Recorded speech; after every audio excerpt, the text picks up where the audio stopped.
Okay, good morning, students. Today we start our topic with the efficiency of file group. So, the efficiency of file group is defined as the ratio of load carrying capacity of the file group to the sum of the load carrying capacities of the individual files. So, basically, the equation of efficiency of file group is equal to load carrying capacities of the file group divided by sum of the load carrying capacities of the individual files, right? So eta G is equal to QG divided by summation of QU. So the efficiency of file group mainly depends on the following factors, which is the type of soil, method of installation, spacing of files, length of file, diameter of file, material of file, number of rows of files, number of files in a row. So for the loose and medium sands, eta G may be greater than 100%, and for dense and clay, eta G may be less than 100%, right? So there are converse labor formula is given, which is eta G is equal to 1 minus theta by 90 in bracket m into n minus 1 plus n in m minus 1 divided by mn. Here m is equal to number of rows, n is equal to number of files in a row, theta is equal to tan inverse d by s in degree, small d is equal to diameter of file, s is equal to spacing of file, right? So generally uh, the spacing of files is taken as for friction files it's 3 times diameter of file, and for the end bearing file 2.5 times normal diameter of file. So here another rule is we studied, which is the Fell's rule, right? So according to this rule, the value of each file is reduced by 1/16 on account of the effect of nearest file in each diagonal or straight row of which the particular file is a member, right? So the figure 3.24 is described all the Fell rules with different types of nearest file, which is diagonal or straight, right? As you can see in this figure.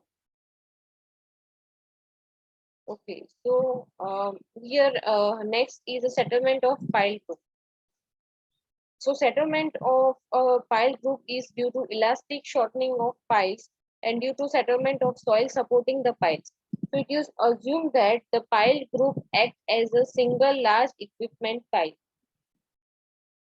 So first, starting with the settlement of file group in sand, first is the Scampton's method. So the settlement of file group is estimated from the settlement of a single file and also determined in the file load base. So settlement of a group is generally very large because the pressure bulb for the group is much deeper than the single file. So the ratio of settlement of a file group to that of single file is known as a group settlement ratio. So FG is equal to SG divided by ST. Here FG is equal to group settlement ratio and SG is equal to settlement of file group, and ST is equal to total settlement of individual file, right? So Scampton's in 1953 published the curves which is relating the group settlement ratio to the width of the file group. So the curve can be used for both the driven and board file, as you can see this in this figure. Next is the Meyerhof method. So Meyerhof in 1976 suggests the following empirical relation for the elastic settlement of a file group in sands and gravels. So SG is equal to 9.4 Q under root BG multiplied by I divided by N. So here SG is equal to settlement of file group in mm. Q is equal to load intensity, which is QG divided by AG. Here capital QG is equal to total load on the file group. AG is equal to cross-sectional area of file group. BG is equal to width of file group. I is equal to influence factor is equal to in bracket 1 minus B divided by 8 BG, which is greater than or equal to 0.5. Capital D is equal to length of individual file, and capital N is equal to corrected SPT value. So if the static results are available, the settlement of the pile group can be obtained from the following relation, which is Sg is equal to Q into Vg into I divided by 2QC. Here QC is equal to average cone penetration resistance within the seat of settlement. So second case is settlement of pile groups in a clay. So settlements of a pile group in a clay can be determined by using equation of consolidation settlement of the soil beneath the pile group. So in case of friction piles, the total load is assumed to act at a depth equal to 2/3 of the pile length. So the presence of the piles below this level is ignored. So in the case of end-bearing pile resting on a firmer stratum than the overlying soil, the total load is assumed to act at the tip of the pile.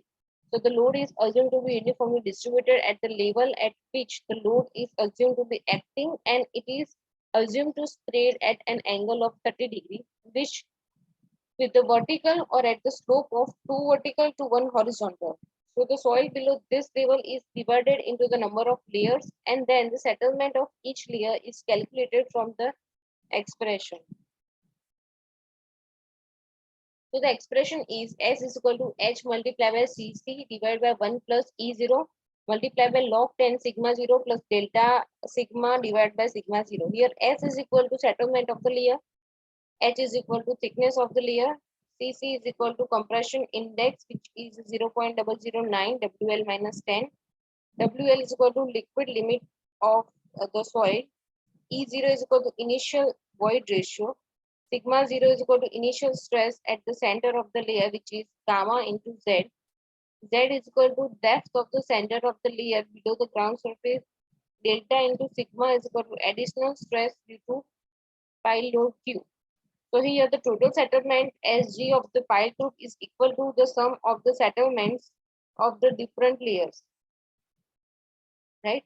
In which the equation of Sg is equal to S1 plus S2 plus S3 up to the number of Sn. Right, as you can see in this figure, friction and end wearing piles in the uniform soil, and the second one is a pile tip in the firm soil.